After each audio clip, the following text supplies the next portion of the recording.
अस्सलामुअलैकुम। मेरा नाम है रिहानुल्लाह और आप देख रहे हैं मेरा YouTube channel education info with Rihan. आज से पहले मैं आपको मुख्तलिफ कॉलेज में दाखिला लेने के लिए आपको प्रोसीजर बताता रहा हूँ। आज की वीडियो हमारी थोड़ी सी हट के है। आज की वीडियो में हम पाकिस्तान आर्मी में कमीशन हासिल करने के लिए अहलियत और तरीक़ाकार पर बात करेंगे। तो चलें चलते हैं वीडियो की तरफ। तो जैसा कि पाकिस्तान हमारे आर्मी हमारा फ़ख्र है, तो इसमें सर्विस करना, खास करके कमीशन हासिल करना, हर मुहब्बल वतन पाकिस्तानी का ख्वाब है। तो इन दिनों पीएमए के लॉन्ग कोर्स 153 के लिए रजिस्ट्रेशन जारी है।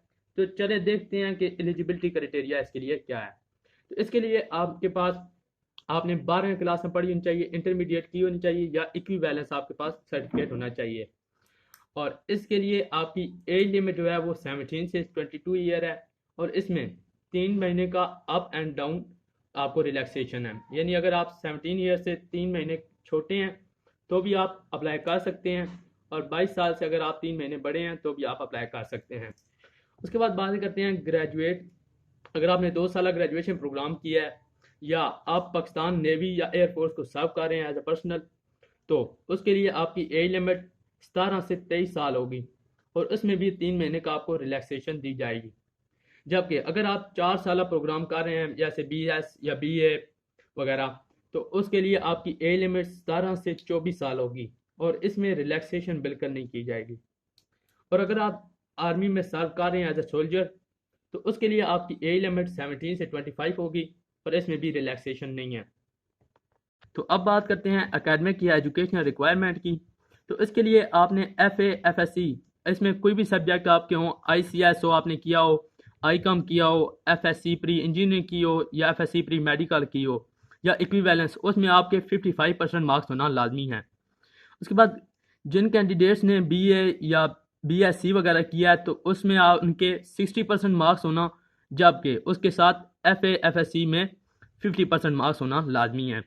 उसके बाद बात करें सर्विंग आर्मी सोल्जर्स के लिए, तो उनके 50% मार्क्स FA FSC या इक्विवेलेंस में होना लाजमी है। अगर किसी बच्चे का अभी तक रिजल्ट ओरिजिनल नहीं आया, नहीं मिला, तो रिजल्ट उसका लेट है, तो वो फोटोकॉपी वगैरह से अप्लाई कर रहा है, तो उसका फोटोकॉपी का मुतलका बोर्ड से वेरीफाइड होना लाजमी है। तो अब बात करते हैं कि आप किन वजूहत की वजह से इन पर नाअहल हो सकते हैं इनके लिए। तो twice rejected by the inter services board, अगर आप 2 बार इंटर यानी सर्विसेज बोर्ड यानी ISSB की तरफ से रिजेक्ट किए जा चुके हैं तो फिर आप इसके लिए नाअहल हैं। Tries failure in the initial test, अगर आप 3 बार इनिशियल टेस्ट फेल कर चुके हैं तो फिर भी आप इसके लिए अनएलिजिबल हैं। Tested with in 4 months gap of the previous appearance in the inter services selection board, अगर आपने तकरीबन आपका प्रीवियस जो पेपर था वो 4 महीने पहले हुआ था या उससे कम हुआ था टाइम है अभी, तो फिर आप उसके लिए नाअहल हैं। Dismissed removed from the government services including arm forces, अगर आपको किसी भी गवर्नमेंट की तरफ से किसी जो जॉब है वहाँ से निकाला गया है या आर्म फोर्सेज की तरफ से आपको निकाल दिया गया है तो फिर भी उसके लिए आप नाअहल हैं। Convicted in the court of law, अगर आपका कोई केस वगैरह है तो फिर भी आप उसके लिए नाअहल हैं।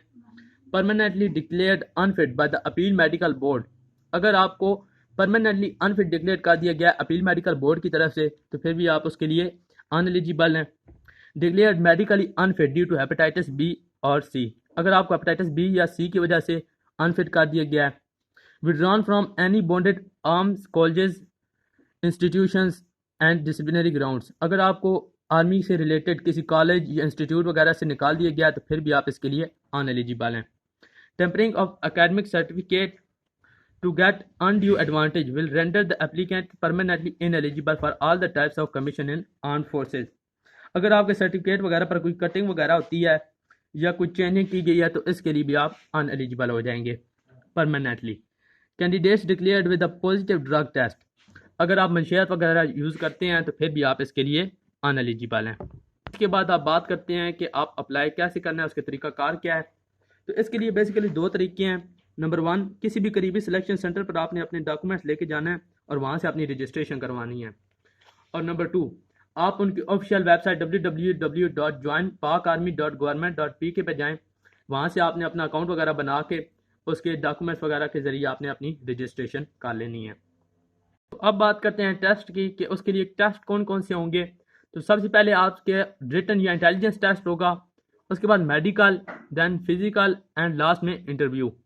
तो सबसे पहले आपका इंटेलिजेंस टेस्ट होगा जिसमें आपसे एमसीक्यूज पूछे जाएंगे जो कि इंग्लिश से, मैथ, पाक स्टडीज़, इस्लामियात और जनरल नॉलेज वगैरह से पूछे जाएंगे।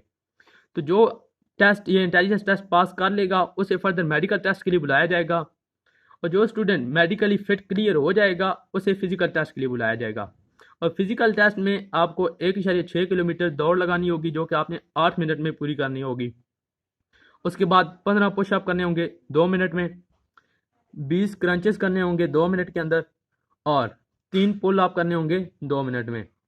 और उसके बाद डिच क्रॉसिंग होगी जो कि 7.4 फुट लंबा होगा, 7.4 फुट चौड़ा होगा और 4 फुट जो होगा गहरा होगा। उसके बाद जो बच्चे रिटन टेस्ट, मेडिकल और फिजिकल सब क्लियर कर लेंगे तो उन्हें इंटरव्यू के लिए बुलाया जाएगा। तो इंटरव्यू से पहले सब बच्चों को ऐसे लिखने का कहा जाएगा जो कि 10 लाइन का होगा, इंग्लिश और उर्दू में लिखना होगा उन्होंने। और हर बच्चे को इसके लिए 20 मार्क्स मिलेंगे, 20 मार्क्स में से नंबर दिए जाएंगे, और जिस बच्चे के मार्क्स 12 से कम होंगे तो वो फेल कंसिडर किया जाएगा। और इस बेसिकली इंटरव्यू में वो आपके एक्सप्रेशन और कॉन्फिडेंस चेक करते हैं इंग्लिश और उर्दू में, आपकी नॉलेज करंट अफेयर्स के बारे में और पक स्टडीज़ वगैरह के बारे में, आपकी आउटर लुक, और उसके अलावा एक्स्ट्रा करिकुलर एक्टिविटीज़ आपकी चेक करते हैं इंक्लूडिंग स्पोर्ट्स एंड हॉबीज़। इसके बाद बात करते हैं कि इससे आगे का प्रोसीजर क्या होगा। तो इसके बाद आपका फाइनल मेडिकल एग्जामिनेशन होगा जिसमें आप अगर क्लियर कर जाते हैं तो फिर आपको पीएमए ज्वाइन करना होगा जिसमें आपको 2 साल का आपका कोर्स होगा वो आपने पास करना होगा। तो इसके बाद बात करते हैं आपको डॉक्यूमेंट्स कौन से चाहिए।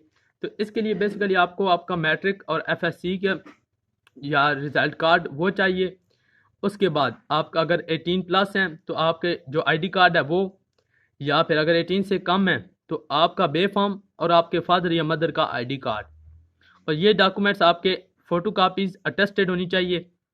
उसके बाद आपका 3 पासपोर्ट साइज़ फ़ोटो जो होंगे कलर्ड फ़ोटो वो, और अगर आप एक बार रिपीटर हैं, ठीक है, आप एक बार रिजेक्ट हो चुके हैं तो नॉट रिकमेंडेड लेटर वो आपने उन्हें प्रोवाइड करना होगा। अगर ऊपर बताए गए रिक्वायरमेंट्स के मुताबिक आप पीएमए लॉन्ग कोर्स के लिए एलिजिबल हैं तो ये आपके लिए एक सुनहरी मौका है। इसकी रजिस्ट्रेशन स्टार्ट है जो कि 9 अक्टूबर से स्टार्ट है और 17 नवंबर तक रहेगी। बात करें टेस्ट की तो अगर आप टेस्ट के लिए जल्दी रजिस्टर करेंगे तो आपका टेस्ट डेट जल्दी आएगी, और लेट रजिस्टर करेंगे तो फिर आपकी लेट आएगी। तो जो बेसिकली टेस्ट स्टार्ट हो रहे हैं 17 नवंबर को आपकी रजिस्ट्रेशन बंद हो जाएंगी और 22 नवंबर से जो है टेस्ट स्टार्ट हो जाएंगे। तो उम्मीद है आपको आज चीज़ समझ आ गई होगी। अगर हमारी वीडियो पसंद आई है तो वीडियो को लाइक करें, चैनल को सब्सक्राइब करें और अपने दोस्तों के साथ ज़रूर शेयर करें।